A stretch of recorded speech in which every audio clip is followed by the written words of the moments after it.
चलिए आज भारत के एक ऐसे गजब के बदलाव की कहानी सुनते हैं। एक ऐसी कहानी जिसने एक सुस्त रफ्तार हाथी को एक छलांग लगाते हुए टाइगर में बदल दिया। जी हाँ, ये कहानी है 1991 की आर्थिक क्रांति की। एक ऐसा मोड़ जिसने देश का भविष्य हमेशा हमेशा के लिए बदल कर रख दिया। तो आज हम कहाँ-कहाँ से गुजरने वाले हैं?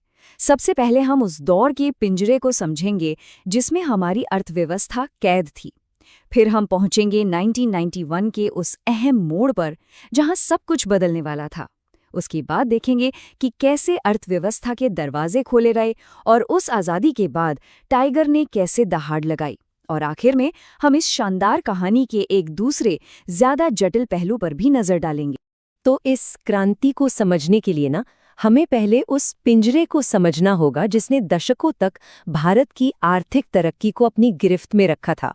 जरा सोचिए, सिर्फ 4%। 1950 से लेकर 80 के दशक तक भारत की इकोनॉमी की सालाना रफ्तार बस इतनी ही थी। ये एक ऐसी रफ्तार थी जो देश की बढ़ती आबादी के लिए बिल्कुल नाकाफी थी और जिसने देश के एक बहुत बड़े हिस्से को गरीबी में ही जकड़े रखा। और इस ठहराव की जड़ में था लाइसेंस राज। अब ये क्या बला थी? यह असल में नियमों और परमिट्स का एक ऐसा मकड़जाल था, एक ऐसा लैबिरिंथ था जिसमें कोई भी नया आइडिया या कोई नया कारोबार शुरू होने से पहले ही फंसकर दम तोड़ देता था। इसने इनोवेशन पर, उद्यमीशीलता पर कह सकते हैं कि पूरी तरह से ब्रेक लगा दिया था। तो सालों तक जब ये दबाव बनता रहा तो जाहिर है एक दिन तो इसे फटना ही था। और वो दिन आया 1991 में, जब भारत एक ऐसे संकट के मुहाने पर आ खड़ा हुआ जहां से एक बड़ा साहसिक कदम उठाना मजबूरी बन गया था। देखिए, ये कोई एक दिन में नहीं हुआ, बरसों से प्रेशर कुकर की तरह दबाव बन रहा था और 1991 में ये फट पड़ा, बैलेंस ऑफ पेमेंट्स क्राइसिस के रूप में। मतलब आसान भाषा में कहें तो भारत के पास बाहर से सामान खरीदने के लिए डॉलर, पाउंड मतलब विदेशी पैसा बचा ही नहीं था। देश, आप कह सकते हैं, लगभग दिवालिया होने वाला था। तो ऐसे में जब सब कुछ दांव पर लगा था, तब भारत के नेताओं ने क्या किया? तब लिया गया एक बहुत बड़ा हिम्मत वाला फैसला, विश्वास की एक ऐतिहासिक छलांग।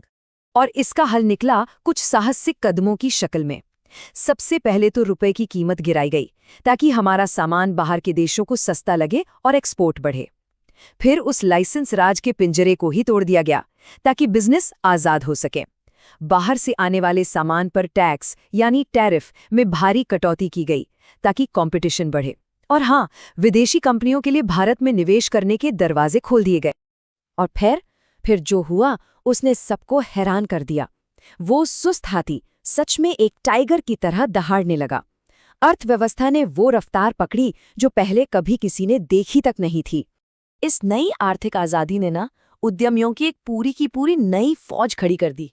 अचानक से सॉफ्टवेयर, फार्मा, टेलीकॉम, इन सेक्टर्स में भारतीय कंपनियां ग्लोबल स्टेज पर छाने लगी।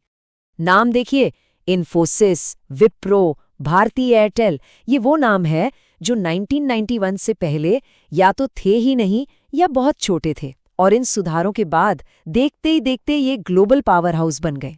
भारतीय व्यापार का चेहरा ही बदल गया। और इसी के साथ दुनिया ने भारत का एक नया हुनर देखा, फ्रूगल इंजीनियरिंग, मतलब कम से कम में ज्यादा से ज्यादा करना। जो दशकों की कमी ने हमें जुगाड़ सिखाया था ना, वही अब हमारी सबसे बड़ी ताकत, हमारा कॉम्पिटिटिव एडवांटेज बन गया था। और सबसे जरूरी बात यह है कि इस तरक्की का असर सिर्फ ऊपर ऊपर नहीं रहा, ये जमीन तक पहुंचा। देश के सबसे पिछड़े समुदायों में से एक दलितों की जिंदगी में आप देखिए इन आंकड़ों में कितने बड़े और पॉजिटिव बदलाव आए। लेकिन हर चमकती चीज सोना नहीं होती। इस आर्थिक चमत्कार की कहानी का एक दूसरा पहलू भी है, एक स्याह पक्ष, एक ऐसा पहलू जो हमें एक नहीं बल्कि दो भारत की कहानी बताता है। ये चार्ट एक कड़वी सच्चाई सामने रखता है। अमीर और गरीब के बीच की खाई बहुत ज्यादा बढ़ गई। इस विकास का ज्यादातर फायदा देश के टॉप 10% लोगों को मिला, जबकि नीचे की आधी आबादी को उसका एक बहुत छोटा सा टुकड़ा ही नसीब हुआ। और बात सिर्फ पैसे की नहीं है।